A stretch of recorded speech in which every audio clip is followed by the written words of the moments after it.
Week 2 of the NFL starts today, and it is a game from the NFC Beast between the Giants and the Washington football team.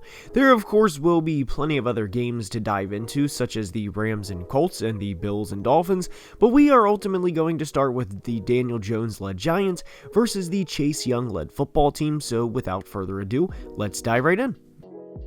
When looking at this game between the two 0-1 teams, there is a lot to dive into for both the Giants and the football team.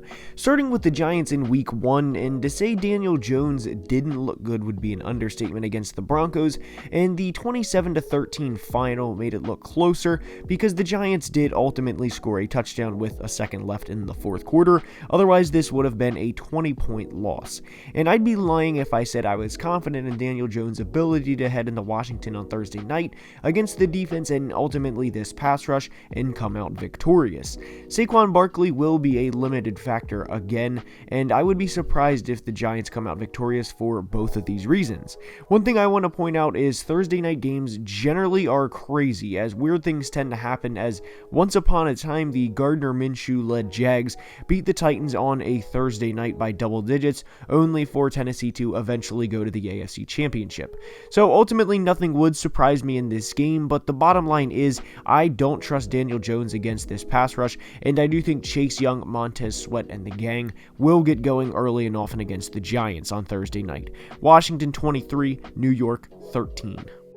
Next, we go to the Saints-Panthers game, and this is going to be a very telling game for the Saints.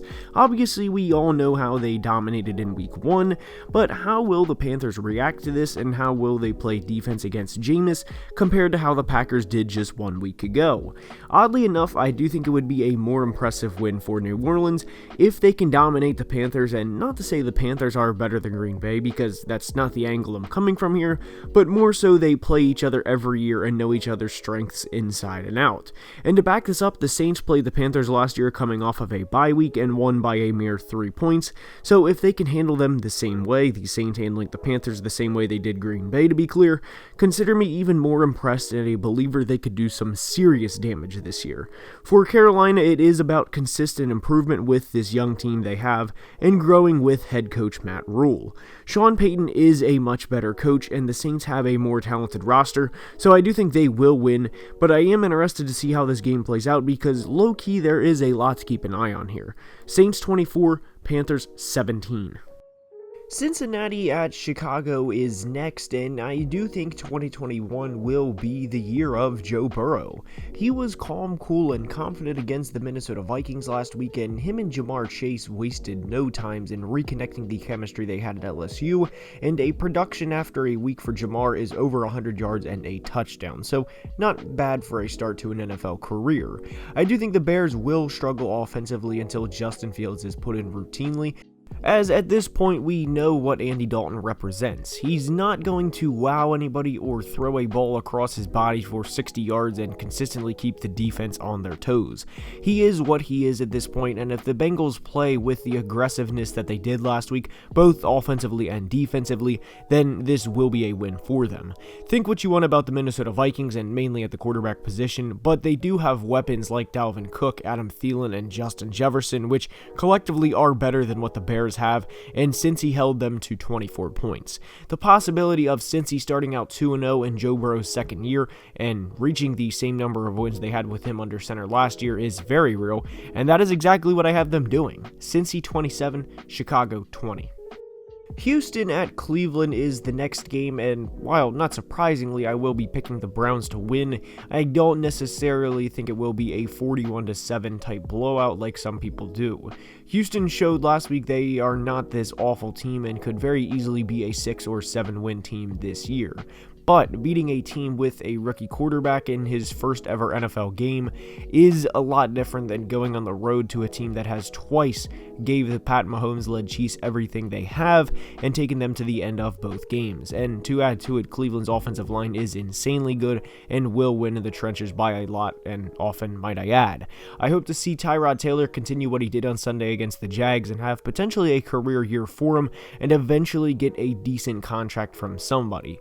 But simply simply put, the Browns are a much better football team, and most of the time over a 60-minute cumulative football game, the better team wins. Combine that with a huge home field advantage for Cleveland, and it's easy to pick the Browns here. Cleveland 27, Houston 14. Now we have what is one of the most interesting games of the week in the Rams at the Colts. We all saw the show Matt Stafford and the Rams put on last Sunday night, but the two questions I have is, can they keep it up, and can the Colts slow down an NFC West opponent? We saw Russ go off last week, and we saw what he can do, but for Indy, this is a team that will be playing two great quarterbacks in consecutive weeks, and you have to ask, can they stop either? Now, I'm not the biggest fan of Carson Wentz and do think the reality the Colts start 0-2 is very high, and while that does not sound good, I do want to say and reiterate here, it's not the end of the world, especially with how their division rival Titans played last week. It's certainly not ideal, but losing to two tough teams in the Seahawks and the Rams can be good for the long run of the outlook of this team. I certainly don't think the Texans or Jags are going to low-key take the AFC West and get 13 or 14 wins and be a threat to the Colts and Titans at the end of the season, and do think it will be a two-team race. So even if they do start out 0-2, they are only one game behind the Tennessee Titans, who, as we know, lost by 25 points in Week 1. Matt Stafford and the Rams are going to be rolling to start the year, and I hope they don't lose steam by the end of 2021. Rams 28, Indy 21. Teddy Bridgewater and the Broncos go to Jacksonville to take on the Jags, and this will be a huge test for Trevor Lawrence. In the world we live in now, the social media era, people want answers faster than ever before, and unfortunately the Jags rebuild is going to take a long while for Trevor and the team. This team is not going to go from 1-15 to, 16-1 now that we have a 17-game schedule overnight, and I don't think they hired the right coach to begin with, and I fully think this Broncos defense will suffocate the Jags on Sunday. 0-2 is not going to be a great way to start this era, but I truly think this is how it will ultimately start. The Broncos have a chance to be sneaky good in 2021 and be a huge sleeper, and Teddy Bridgewater, despite not necessarily being a great player, is a great competitor and will not let the Jags have an easy win. Teddy generally does not lose games with poor play. Now, conversely, he doesn't necessarily win big games either, and I don't think he will lose this one to the Jacksonville. It will be up to Trevor being able to lead the Jags, and I don't think their offense matches up to the Broncos' defense. We'll find out on Sunday, but for today's video, Denver 24, Jacksonville 14. Now we have the Bills and Dolphins, and this is going to be 100% a game I keep an eye on all day long, strictly because everyone a week ago that was saying how this will be an MVP year for Josh Allen is not necessarily silenced, but they are second-guessing themselves, and now we already have, after 1 out of 17 games, was Josh Allen's 2020 season a fluke?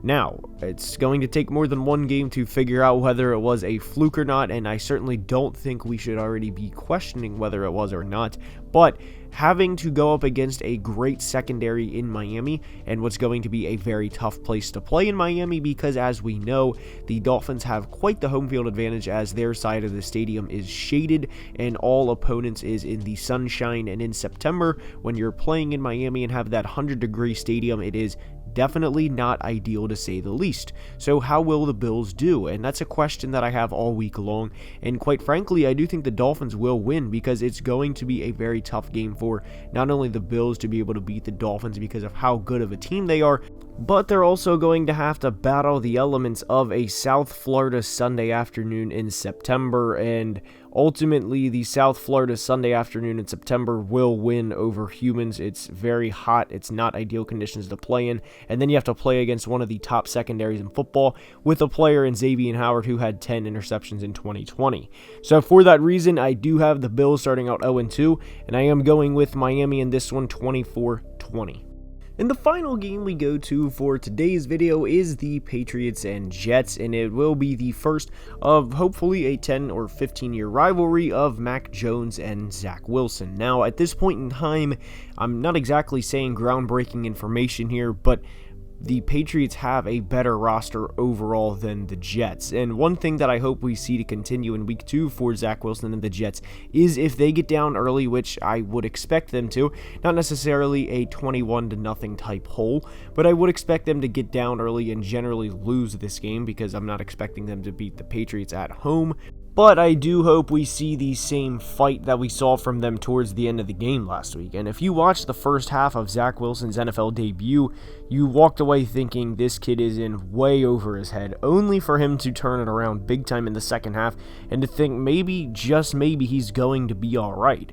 Now, one game does not mean an entire NFL career is going to play out like that, but I do hope Zach Wilson can get in a rhythm early, and I really hope we can see what he can do if given a good situational game and not be under constant duress and not be able to throw under blitzes, which he did not in the first half of last week. So anyways, that's all I have for today's video. I hope you guys enjoyed, and I'm really looking forward to week 2 because there's some things I'm really looking forward to watching in particular, and if some things don't work out the way I don't expect them to, then there will be quite a few videos next week in terms of breaking some film down, and I am very much looking forward to that. So until next time, I hope you guys enjoyed. Please like the video and subscribe to the channel, and have a great day. Love you guys. Deuces. Peace.